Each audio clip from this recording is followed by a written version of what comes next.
Okay, so you already know what this is. This is the new Xbox Series X, and I have it in hand a little bit early, and I've been filming some content on this beast of a gaming console, but I can't show you everything just yet. Soon enough, trust me. But here's a quick down and dirty kind of first look of what I can talk about so far about this Xbox Series X. And first, let's start with the hardware. So it is a box. Get it? Xbox. Never mind. So it is a black box, and on the front here, you will find the Blu-ray drive and also the eject button for that, and then you'll find the power button for this system, and when you press it on, it does light up. And then you'll find a USB type A port and also a pairing button. And then on the back, you'll find two more USB type A ports. You'll find the Ethernet port, and then also you'll find the place for the power cord, and also you'll find HDMI out, and also this storage expansion slot. And so inside of this, you will find a 1TB SSD, which is a good amount of storage, but over time you may fill that up. So you can expand your storage via external drives if you want to, using the USB-A ports, but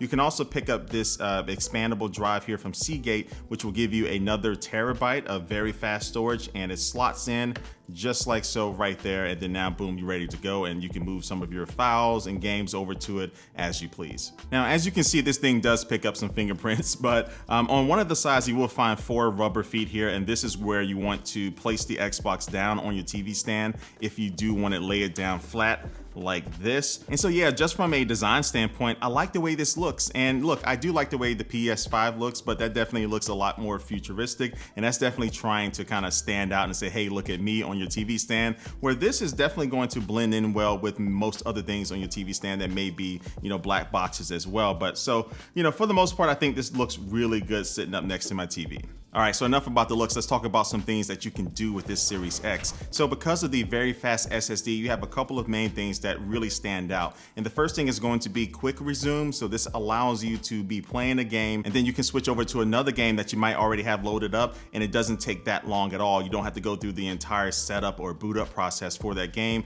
It'll just kind of quickly switch over, and it's going to be very similar to multitasking it on your smartphone, to where you can swipe up on a lot of phones, then you'll be able to see all those apps, tap over to it, and then oftentimes you'll be able to start right where you left off. But now for an online multiplayer game like Apex Legends, this feature doesn't fully work, because if you're playing a game like that and then you stop playing, the actual game will disconnect you from the server, and then it'll take you back to the kind of the main menu screen. And so when you do quick resume with Apex Legends, it will take you back to that screen, and then you have to press A and then get back into the game that way. So besides games like that, if you are playing like single player games and stuff, this will work very quickly for you. And something else that is quick is the loading time for your game. So most games will see an improvement in loading time. So it doesn't matter if it's a game that came out for the Xbox One X, or something that is designed for the Series X, or something that came out on the Xbox 360. Most games will be able to see like an improvement in things loading up, and you don't have to wait that long. And so the easy example is definitely something like Red Dead Redemption,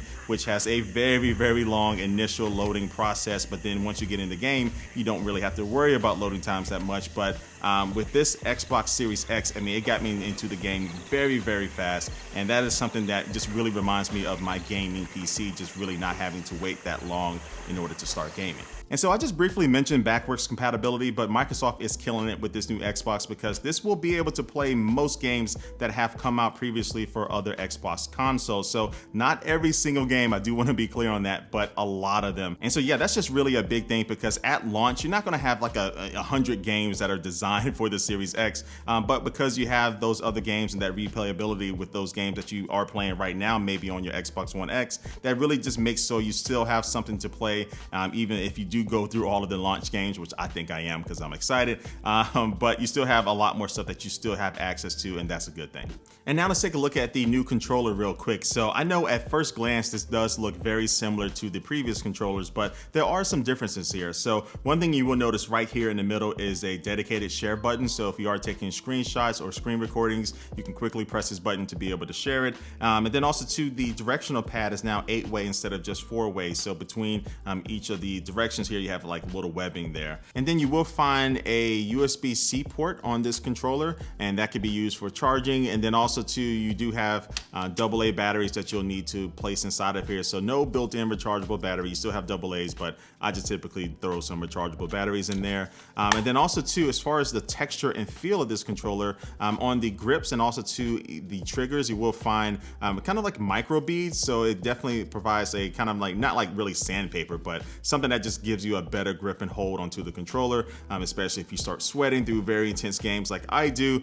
This is definitely something that's definitely welcome. And on the bottom, you will find the same connection points that you will find on the previous controllers. So you still have a place to plug in a headset, and then also too, if you want to place in like the adapter that you can get right now for having better control over your microphone and your headset, you can place that in there and it will fit. So yeah, your previous accessories should go just fine with this new controller. And so yeah, this wraps up my first impressions and first look at this Xbox Series X. I know there's a lot more that you want to see. You want to see me have more gameplay and stuff like that, but very soon me and everybody else that already has one will be able to show more about this system. But until then, make sure you subscribe and hit that notification bell so you'll know when I upload that video and all my other videos. But anyway, again, I want to thank you for watching this video. Make sure you leave a comment down below about whether or not you're going to be buying one of these for yourself, or which one are you trying to be interested in, the PS5 or the Xbox Series X. Let me know down in the comments. But like always, thanks for watching this video, and I will catch you later. Peace.